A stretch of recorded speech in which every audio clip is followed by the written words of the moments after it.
Okay, so here it is. Now, when I first wrote this down, I was careless. I didn't put my negative sign in there.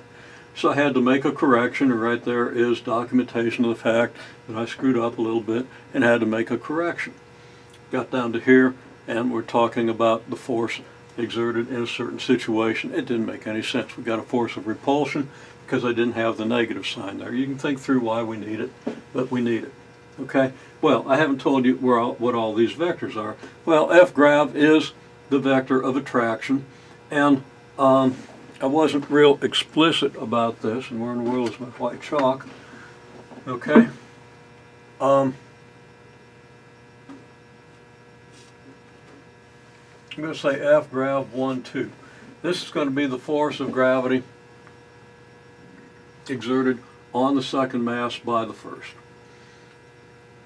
Then, so it's force by the first acting on the second. Excuse me. Then,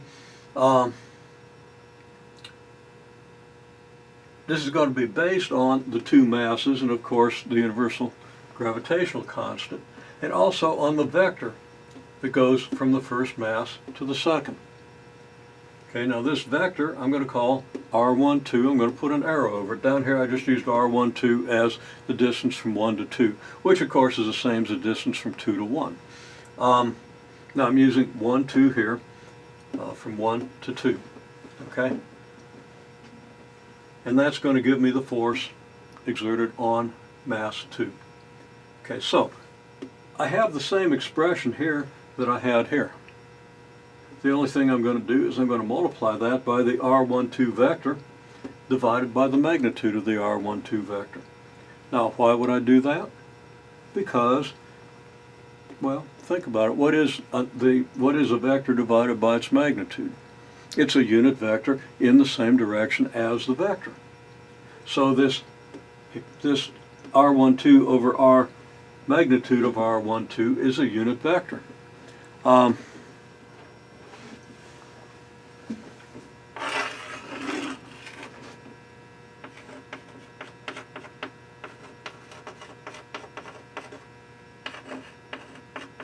So I'll say it's a unit vector pointing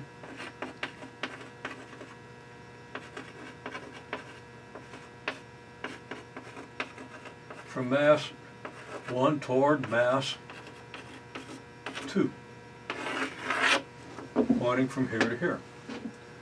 Now I take that unit vector and multiply it by the magnitude of this gravitational force, and then I reverse it with the negative sign, so that what I end up with is a vector whose magnitude is the magnitude of the attractive force multiplied by a vector that's in the direction opposite the direction from M1 to M2.